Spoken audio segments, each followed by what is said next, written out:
Oi, oi, eu sou a Adriana do Redatora de Merda e hoje eu quero falar sobre um dos melhores filmes de 2021. Pra mim, o melhor de longe, um dos meus favoritos, que é Titane, escrito e dirigido pela Julia Ducournau, ganhador da Palma de Ouro do Festival de Cannes de 2021.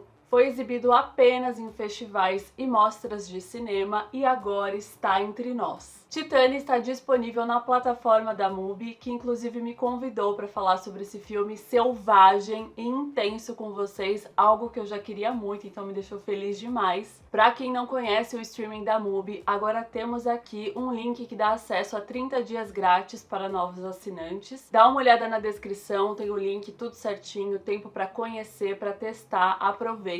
Já falei da MUBI no canal algumas vezes, eu gosto muito do catálogo deles, é mais do que um catálogo, é realmente uma curadoria. Todo play lá é garantia de coisa boa, vocês podem confiar, entendeu? Só tem preciosidade. E não se esqueça de deixar um like, que isso me ajuda muito no YouTube. Se você gosta desse tipo de conteúdo, se inscreve no canal e pode me acompanhar nas redes sociais, que é @drichek em todas elas. Vou meio que por etapas, porque eu quero explorar alguns assuntos, também quero me aprofundar em algumas partes com spoilers, mas fiquem tranquilos porque eu sempre vou avisar, eu costumo fazer um guia aqui na minutagem e na marcação. E bora falar de Titane, que eu já adianto que é um desafio pra mim, porque são muitos sentimentos, muitas intensidades, muitas aflições e delírios. E é um filme que eu já te aviso também, que você gostando ou não, ele vai mexer com você, tá? Termina, sobem os créditos, ele vai te obrigar de alguma forma a pensar nele. Meu primeiro contato com Titane foi com esse belíssimo pôster e alguns flashes do trailer e já me chamou a atenção pelo fator carro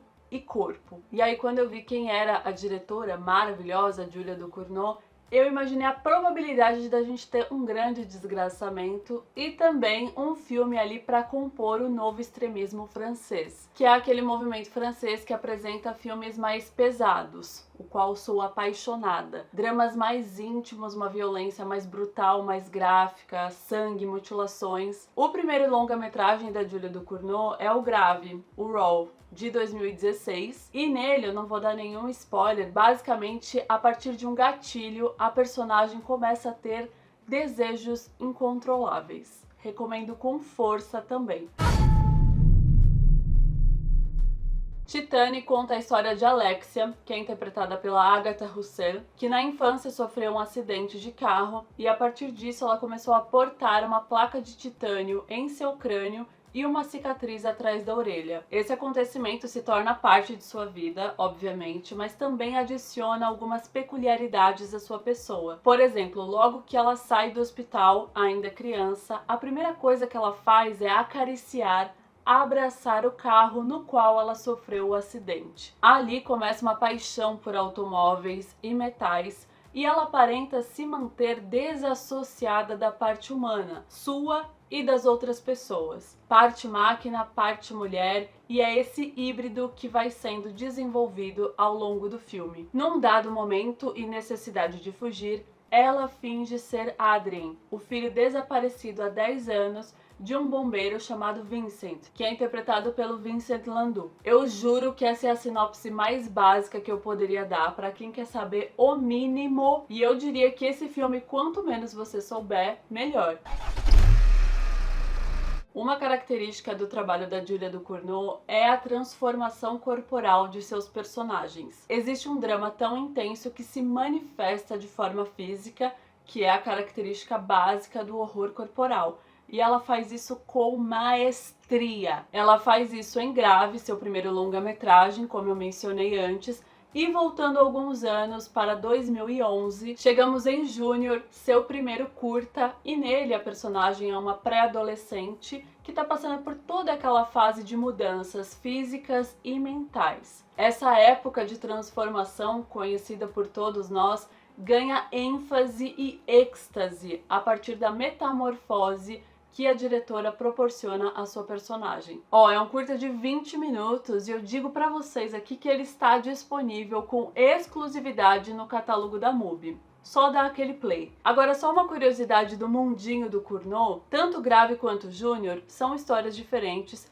porém ambos são protagonizados pela Garance Marillier, e em cada um deles a sua personagem se chama Justine. E o mais maravilhoso foi ver a Garance como Justine também em Titane. Uma outra curiosidade é que temos personagem Alexia e Adrien em Titane, e são nomes de personagens que também aparecem no filme Grave. Não há vínculo, é apenas um toque da diretora. Titane já traz impacto em seu início, ele chega com tudo, é um soco seco, e a maneira com que o enredo é trabalhado pode gerar repulsa, mas gera ainda mais fascínio e curiosidade, tanto pela imprevisibilidade quanto pelo absurdo. Fica com aquele sentimento, que horror, o que tá acontecendo? Quero mais. O famigerado credo que delícia em sua forma mais intensa. E eu usei a palavra absurdo de um parâmetro geral e já distanciado, tá? Porque enquanto eu assistia ao filme, eu não achei nada absurdo. Eu tava tão envolvida com aquilo que eu só seguia a Júlia. Julinha, ela introduz o absurdo de uma forma tão natural que você só vai. E sinceramente é importante que você se deixe levar no embalo, porque aqui não tem muito como ficar pensando em lógica, em justificativa. Falo do filme e também da arte no geral. A gente tem que seguir a arte como ela é apresentada para nós. E por mais que Titane seja um filme que pode ser visto em diversas camadas, interpretações e sensibilidades, entre o literal ou o simbólico, ele tem a sua realidade fantástica, a sua fantasia especulativa. A proposta não é explicar nada e seguir esse fio condutor, que no caso é feito de metal, o metal que dá título ao filme. Agora eu queria aproveitar e falar um pouco sobre o horror corporal, né, o body horror, que é um subgênero do cinema de terror cujo foco é a destruição gráfica do corpo humano. Apresenta intencionalmente violações gráficas ou psicologicamente perturbadoras, e elas podem se manifestar de várias formas e carregam consigo o gore, né, a repulsa, a estranheza pela manifestação não natural do corpo humano. Eu tenho uma tendência de enxergar tudo pelo viés existencialista, que na arte faz com que eu me conecte com mais facilidade com a obra, com o personagem, principalmente quando são personagens colocados ali como quebrados. E posso dizer que o horror corporal é o meu tipo de horror favorito, tanto pelo visual, que eu gosto bastante, mas porque ele é, dentro do horror, o mais existencial de todos, já que nesse subgênero o corpo é a matéria do medo, que é um negócio mais íntimo do que esse, tanto na posição de personagem quanto na posição de espectador, porque o horror corporal é um horror de impacto, abordar o grotesco, né, onde o corpo é levado a fazer coisas, toda a monstruosidade, na verdade o conceito de monstruosidade, né, que a gente tem socialmente, a expressividade. E essa é a minha constante busca de forma geral, e no horror eu quero sentir coisas, eu quero que me cause sensações, sejam boas ou ruins. É um negócio que cava dentro de você e puxa pra fora. Eu acho que pra quem não gosta dessas características, não vai fazer o menor sentido tudo isso que eu tô falando, mas pra quem gosta, Titane é um prato cheio. É um filme cheio de adicionais. Você vê uma coisa, em seguida uma outra é apresentada, depois um susto, daí vem uma outra situação, múltiplas intensidades e questões sobre estética, sexualidade, obsessão, vulnerabilidade, relações de afeto, ternura, desconforto, esperança e um choque catártico no desfecho. Muitas cenas angustiantes que despertam dor, agonia e uma certa beleza com toda a sintonia. Atuação, trilha, fotografia, tudo amplia a experiência. E era nesse ponto que eu queria chegar, aquecendo um pouquinho, porque agora eu gostaria muito de comentar algumas cenas, né, algumas partes importantes do filme, que seriam spoilers. Recomendo você assistir ao filme primeiro e depois voltar pra cá pra gente conversar. Se você curtiu até aqui, pula pra marcação lá do final do vídeo, que terminam os spoilers, tem um pouquinho mais de conteúdo, e pra gente se despedir também.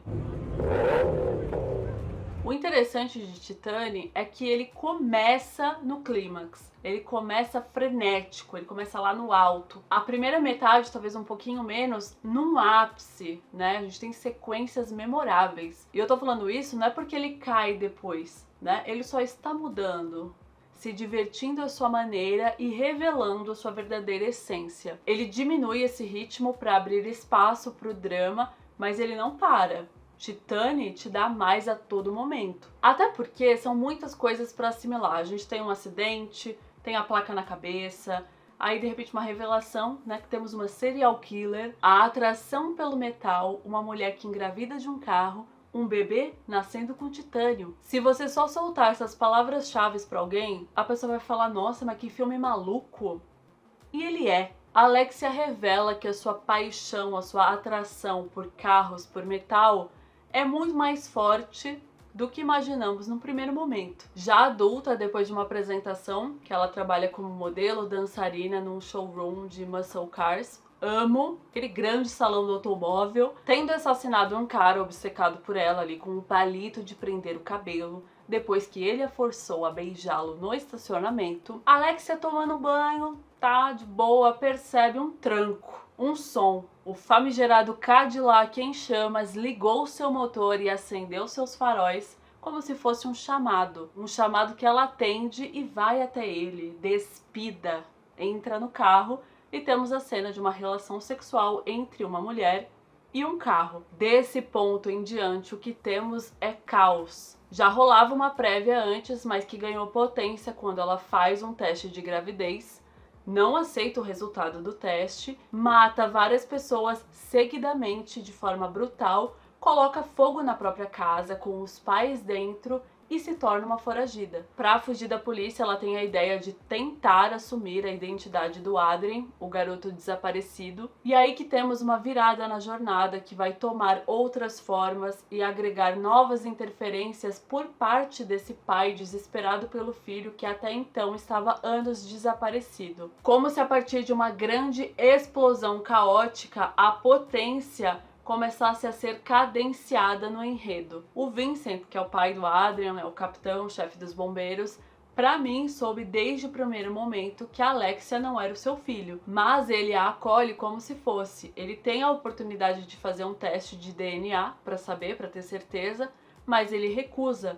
Ele não quer o questionamento, ele quer a solução. Sabe que tem algo errado, mas ele age de acordo com o que ele quer enxergar. Quer que seja real, que se faça real, que o filho dele esteja ali de volta. Nesse ponto, você percebe a humanidade, o apelo humano por parte do Vincent, que é um cara com seus traumas e que quer recuperar o tempo de sua perda, seu afeto, acolher, criar vínculo mútuo, em paralelo com a total falta de humanidade por parte da Alexia, que foi capaz de fazer tudo o que ela fez e ainda estar nessa posição cruel de ocupar um espaço do qual ela não é capaz de pertencer até então. E isso é bem forte na cena da dança entre os dois, que começa bem leve e aí ganha ali um contato mais agressivo, de luta, de confronto. Ele pergunta pra ela: por que você sempre quer ir embora? Você já tá em casa. Pra mim, esse é o grande ponto de Titane, pelo menos de como surtiu efeito pra mim, tá? Sempre deixando claro, sobre a humanidade, a falta dela. A humanidade além de uma construção social, a vulnerabilidade, a visceralidade de sentir-se um ser humano. Contraste entre carne e ferro, sangue e óleo. Enquanto uma mulher máquina, ela tem uma força, uma carcaça, uma barreira que a fechou e a colocou nessa posição de constante enfrentamento, de esquiva e não aderência ao afeto. Ela tem uma dificuldade, uma recusa ao carinho, ao amor, ao humano. E a maneira que ela tem de controlar todos esses sentimentos e sensações é acabando com elas. Seu poder, seu palito metálico que penetra e dilacera, finaliza as possibilidades. E aqui muito importante comentar, eu não falo isso como algo plausível de justificativa, até porque eu não me coloco nesse lugar de tentar justificar, e eu prefiro que não seja, porque é uma coisa constantemente cobrada, inclusive. A violência cometida por uma mulher, ela sempre precisa de uma explicação, né? Ela não pode apenas existir. Seja como for, de qualquer forma, a Alexia, ela tem uma compulsão, né? Sua perversão, sua vocação, que é o assassinato. Só aproveitando que um outro filme que na minha concepção também traz, né, emoções destrutivas, é o Annette. Esse filme me arrebentou absurdamente, recomendo demais. Pode esperar que eu ainda vou falar dele aqui, é um musical e também tá disponível no catálogo da MUBI. Enfim, é com o Vincent que a Alexia vai ter um bloqueio no ímpeto de seu ataque. Justamente com o cara que ali tem todo aquele porte, aquele estereótipo de bruto, talvez ela entenda a afeição. Parece se importar, ter o senso mínimo de empatia. E eu diria que soa, por parte dos dois, como uma busca pela redenção nesse vínculo mútuo. Há uma pausa na fúria que dá lugar a uma doçura voluntária. E isso funciona muito bem se pensarmos que ambos vivenciam uma condição comum entre eles. Os dois são reféns dos próprios corpos entre as agonias anatômicas que os seus personagens suportam, por diferentes motivos. É muito maravilhoso que uma reunião do corpo de bombeiros, né, onde a gente costuma ter o estereótipo masculinizado, toda aquela virilidade excessiva, do heroísmo combatente, seja a cena mais doce do filme inteiro. Os movimentos leves, calmaria, transmite uma paz, uma ternura, tranquilidade, e é onde Alexia esboça um sorriso. Um momento em que ela se viu e quis fazer parte de algo, mesmo que por um instante. E vai ter uma segunda reunião, uma segunda festa no quartel, completamente em contraponto com essa, onde os bombeiros estão ali se debatendo, fazendo um bate-cabeça quase, e a Alexia vai subir em cima de um caminhão e fazer uma dança sensual, algo que evidencia todo um erotismo reprimido naquele lugar. Em paralelo a isso, temos a continuidade em relação ao corpo e à transformação, mutilação, lacerações na pele, esmagar o nariz, amarrar os seios, esconder a barriga, muita apreensão e mal-estar com isso, e a grande pergunta que fica, o que é esse bebê que vai nascer? Quando está prestes a parir, Alexia busca o Vincent, tem ali até uma tentativa deturpada de carinho, que eu acho que é muito da dificuldade, né, de como ela tem em demonstrar, graxa pra todo lado, ela pede ajuda, ela não quer ficar sozinha, assume a sua vulnerabilidade de forma mais completa. Eu acho que não tinha como uma cena ser mais vulnerável do que essa. E pra encerrar, que eu acho que isso vai dizer completamente o que eu penso sobre o final, que é maravilhoso pra mim. Antes era uma vulnerabilidade que dilacerava tudo que passava à sua frente. E agora é uma vulnerabilidade que a dilacera de dentro pra fora. Bem forte, é muito poderoso esse filme, meu Deus! Titânia é um filme que vai do ápice à exaustão. Ele desgasta seus personagens e os espectadores também, e eu falo isso como um grande elogio. Visceral, bizarro, grotesco, violento, extremo, desconfortável, existencial. Titane é desgraçado em sua excelência. Julia Ducournau é cáustica. Cáustica é a melhor palavra para definir. Ela é cáustica e imprevisível, além de muito talentosa ao equilibrar o humor ácido que as suas obras carregam ao horror corporal para tratar de assuntos sensíveis. Não acho que caibam comparações. Titane é um filme como nenhum outro. É original, é insano, mas nesse âmbito aí de humano e máquina tem algumas menções que eu gostaria de indicar também. Crash, Estranhos Prazeres, do Cronenberg, reizinho aí do horror corporal, um dos meus diretores favoritos. Simplesmente aqui pessoas sentem atração por vítimas de desastres automobilísticos. Tetsuo, o Homem de Ferro, onde basicamente o personagem ele passa por uma metamorfose metálica. Carro Rei é um filme recente nacional da Renata Pinheiro, que traz um cara que tem um dom desde criança de se comunicar com carros e que dá vida a um carro com inteligência e capacidades extremas. Entre tantas questões, dúvidas e motivações que Titane levanta, o que ele oferece é uma trama selvagem, escala para o incômodo e não se desenvolve nas justificativas, e sim na ausência delas. A suspensão da descrença se torna o próprio tema do filme.